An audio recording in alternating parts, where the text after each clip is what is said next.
வணக்கம் நண்பர்களே. ஒவ்வொரு நாளும் சுவாரஸ்யமான பதிவுகளுடன் சாமுண்டி மந்திராலயம். கருணை எச்சினா என்ன? கருணை எச்சினி சார்ந்து எந்தவாறு வேலை செய்யும்? கருணை எச்சினுடைய தன்மைகள் என்ன அப்படிங்கிறத நம்ம ஒவ்வொரு வீடியோ ஒவ்வொரு பதிவுகளாக நம்ம பதிவிட்டு வருகிறோம். இதில் மிக முக்கியமாக விஷயமாக கருதப்படுது கருணை எச்சினி. கருணை எச்சினி என்ன பண்ணும் அப்படின்னு கேட்டீங்க அப்படின்னா, முதல்ல அந்த கருணை எச்சினா யார்?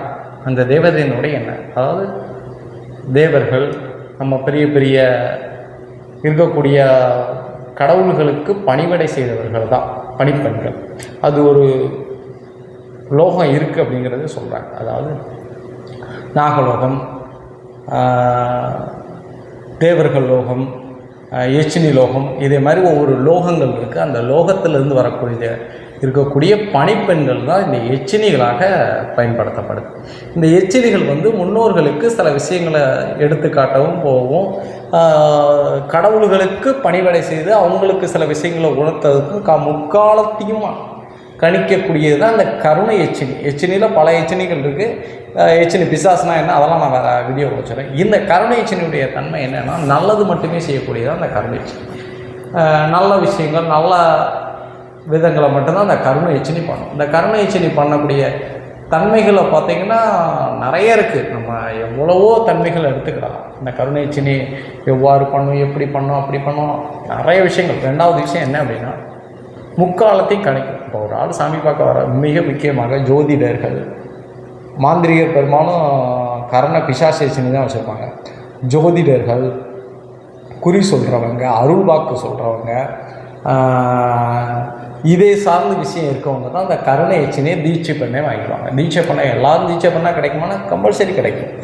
இல்லை நம்ம வீட்டில் நடக்கக்கூடியதை வாங்கணும் அப்படின்னா இந்த கருணை எச்சினுடைய தன்மை என்ன அப்படிங்கிறத, இப்போ எனக்கு நடக்கக்கூடிய விஷயங்களை எனக்கு தெரியணும் சாமி, அதனால் எனக்கு நீங்கள் கொஞ்சம் இதை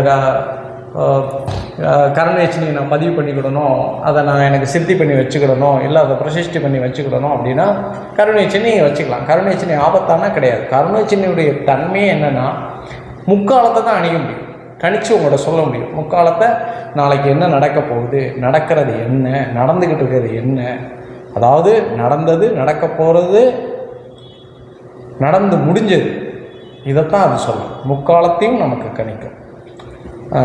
கணிச்சு காதில் பேசுங்கிறது ஒரு சாஸ்திரங்கள். சிலவங்களுக்கு காதில் பேசும், சிலவங்களுக்கு மன ரீதியாக உணர்த்தும், சிலவங்களுக்கு கனவுகளில் பேசும். இப்படி பல்வேறு விஷயங்களை இந்த எச்சினிகள் பண்ணும்.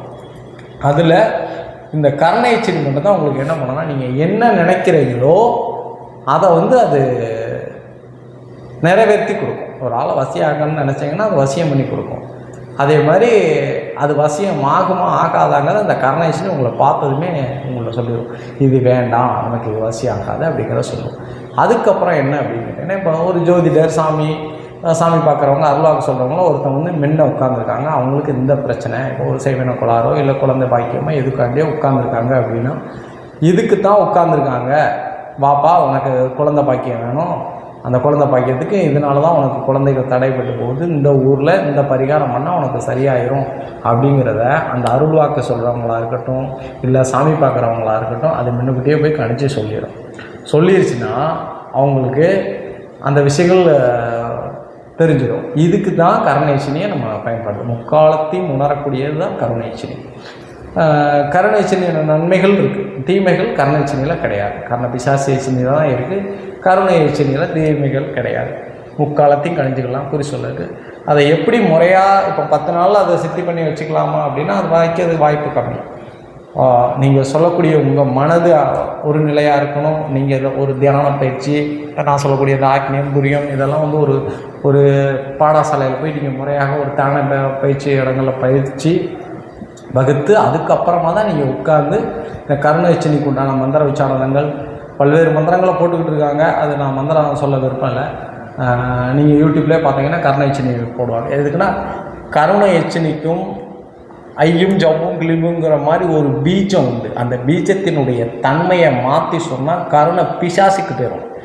கருணை எதுக்குன்னா கருணை எச்சினிக்கும் கருணை பிசாசு எச்சினிக்கும் மந்திரங்கள் வேறுபடாது. ஒரு சின்ன விஷயந்தான் வேறுபடும். அந்த சின்ன விஷயத்தை நம்ம மாற்றிட்டோம்னா கருணை பிசாசு எச்சினி வந்துடும்.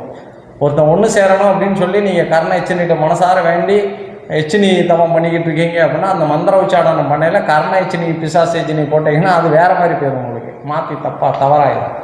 அதனால் மந்திர உச்சாடனங்கள் எனக்கு நான் அதை சொல்ல விருப்பம் இல்லை, வரக்கூடிய மாணவர்களுக்கு மட்டுமே அதை சொல்லுவேன். இதுக்குன்னா நான் சொல்கிற விஷயங்கள் சரியான தமிழ் உச்சாடனம் இல்லாமல் அது வேறு மாதிரி மாறிடக்கூடாது.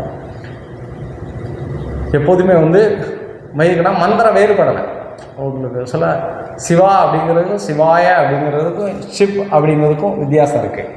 உங்களுக்கு அந்த ஷிப்புக்கு பதிலாக சிவாயா அப்படின்னு போட்டு ஷிப்பு அப்படிங்கிறதுக்கு சிவா அப்படின்னு போட்டிங்கன்னு வச்சுக்கோங்க, அதுக்கு மாறிடும். அதை கொஞ்சம் எச்சரிக்கையாக போகும். அதே மாற்றி போட்டிங்கன்னா வசியத்துக்கு வந்துடும். அதே மாதிரி மாற்றி போட்டக்கூடாது. ஒரு உதாரணத்துக்கு சொன்னேன், ஒரு 2 எழுத்துக்களை எளிய முறையில் நான் உங்களுக்கு சொன்னேன். முக்காலம் அடைந்த முக்கண்ணன் நமக்கு அவர் தான் அனைத்துமே சிவபெருமான்.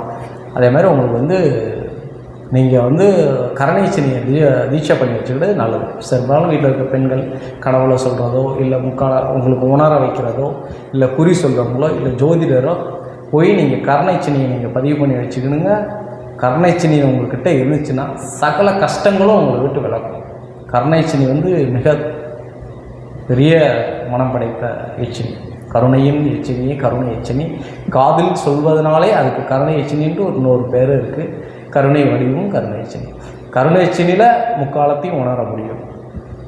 நடந்து முடிந்தது, நடந்துக்கிட்டு இருக்கிறது, நடக்க போகிறதை கணிக்கக்கூடிய ஒரே தெய்வீகாற்றல் கொண்ட எச்சினியாக கருதப்படுது கருணை எச்சினி. கருணை எச்சினி குறைகளை தீர்க்கும் நண்பர்களே. நன்றி, வணக்கம்.